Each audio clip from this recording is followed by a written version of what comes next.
अस्सलाम अलैकुम व्यूवर्स। सबसे ज़्यादा पूछा जाने वाला सवाल कि शादी की रात को सुहाग रात को मुबाशरत कैसे करें। बहुत सारे बच्चे और बच्चियां सवाल से बहुत ज़्यादा कोनफ से रहते हैं कि इस रात को कैसे एक दूसरे के करीब आया जाए।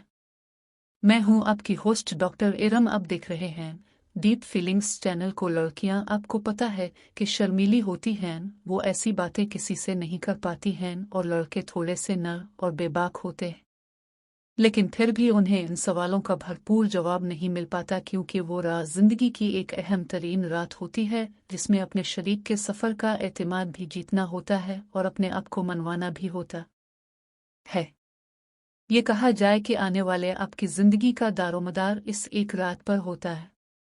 आपको पता है कि निकाह के बाद जो अव्वलीन काम अल्लाह ताला ने शादीशुदा जूड़े पे फ़र्ज कर दिया है, निकाह के बाद अव्वलीन काम जो शादीशुदा जूड़े पे रब पाक ने फ़र्ज कर दिया है, वो है मुबाशरत करना। आपकी आने वाली ज़िंदगी का पूरा इन्हिसार इस एक रात के मुबाशरत पर होता है, क्योंकि लड़की भी डरी हुई होती है कि शौहर से क्या है वो मेरे साथ क्या करेगा, और लड़का भी थोड़ा सा तज़ब्बूब का शिकार होता है। को नफ्से होता है कि आया मैं लड़की का दिल जीत पाऊंगा, वो मेरे करीब आ जाएगी, तो ये सब बातें होती हैं। तो अगर कुछ वो मेरे करीब आ जाएगी तो ये सब बातें होती हैं। तो अगर कुछ बातों का ख्याल रखा जाए तो इस रात को अहम रात और मोहब्बत पर ही रात बनाया जा सकता है।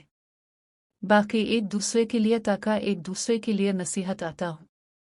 तो शादीशुदा जो शादी करने जा रहे हैं, दल्हा दुल्हन के लिए ज़रूरी है कि अपनी शर्मगाह के बाल साफ कर लें।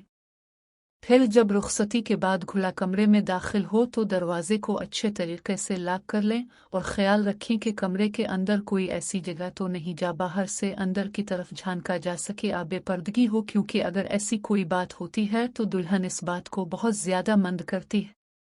ठीक है, तो दूल्हा के लिए इस बात का ख्याल रखना ज़रूरी है।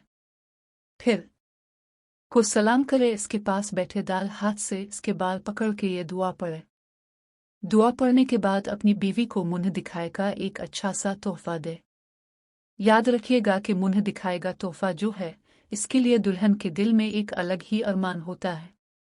तो इसको एक अच्छा सा तोहफा दें और उसकी खूब तारीफें करें, इससे प्यार भरी बातें करें, इसकी तालीम के बारे में, इसकी हॉब्स के बारे में, इसके ख़ानदान के बारे में बातें करें, ताकि वो अब से इसका दिन लग जाए। फिर आहिस्ता आहिस्ता इसके करीब मज़ीद करीब आना शुरू हो जाए। माथे पे प्यार करें, हाथों को अपने हाथों में ले और आहिस्ता आहिस्ता इसके जिस्म के तमाम हिस्सों को छूते जाएं कि औरत की जिस्म में भी कुछ सनसनी सी पैदा हो जाए। जब आपको लगे कि इसके जिस्म में भी कुछ, अपने सवालात मुझे कमेंट बॉक्स में ज़रूर कमेंट कीजिए, अपना फीडबैक मुझे ज़रूर दीजिएगा। तो अगली वीडियो अगले टॉपिक तक के दीजिए मुझे इजाज़त। अल्लाह हाफिज़।